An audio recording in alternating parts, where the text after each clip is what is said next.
Muling nagbigay ng update ang Queen of All Media na si Kris Aquino na ayon nga sa kanya ay nadagdagan na naman ang kanyang autoimmune disease.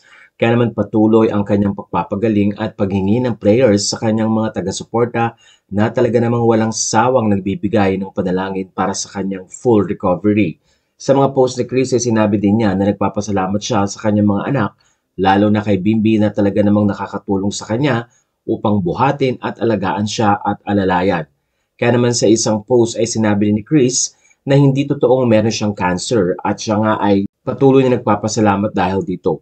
Ayon kay Kris, I have always been cancer-free. I think my having another PET scan on the day before Mother's Day was misunderstood. That was done to check the condition of my autoimmune and long-term COVID damaged lungs.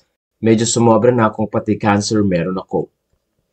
Sinabi din ni Kris na kahit papano ay parang nahihiya siya sa kanyang ina na si Cory Aquino na sa darating na August nga ay magdadaos ng kanyang ika-16th death anniversary. Pero nagpapasalamat si Kris dahil pinalaki siyang maayos ng kanyang ina at kahit papano nga ay nagagampanan ni Kris ang kanyang pagiging ina sa kanyang mga anak. Ayon kay Kris, to be perfectly honest, I'm sad. In 11 days, it will be my mom's 16th death anniversary. Because I know she sees everything I hate that she's seeing her baby suffering so much physical and emotional pain.